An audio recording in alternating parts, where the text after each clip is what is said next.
मनुष्य पूछता है टेंशन कैसे खत्म करे। मैं कहता हूं टेंशन को खत्म मत करो, उसे समझो, क्योंकि जिसे तुम समझ लेते हो वह खुद ही गिर जाता है बिना किसी लड़ाई के।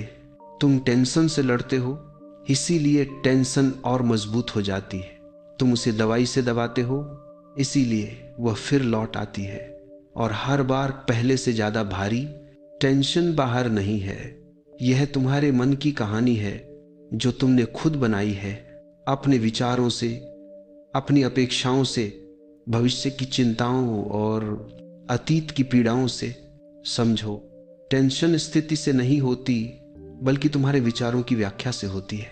एक ही परिस्थिति दो लोगों के सामने रख दो, एक हंसेगा दूसरा रोएगा, परिस्थिति वही है, अंतर है देखने के तरीके में। टेंशन वहीं खत्म होती है जहां समझ शुरू होती है।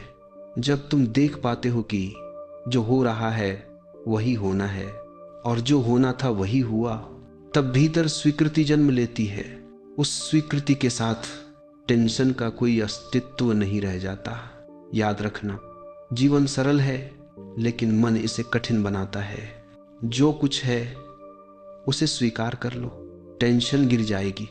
जो कुछ नहीं है उसके पीछे मत भागो, टेंशन गिर जाएगी। जो तुम्हारे नियंत्रण में है उसे करो, और जो नहीं है उसे जाने दो। टेंशन स्वयं समाप्त हो जाएगी। दवाई शरीर को शांत कर सकती है पर मन को नहीं। मन को शांत करती है समझ, और जब समझ आती है तुम पाओगे शांति बाहर नहीं, शांति तो हमेशा तुम्हारे भीतर ही थी। याद रखना, टेंशन मिटाने का सबसे बड़ा उपाय है साधारण होना, स्वीकार करना और जीवन को अपने ही ढंग से बहने देना।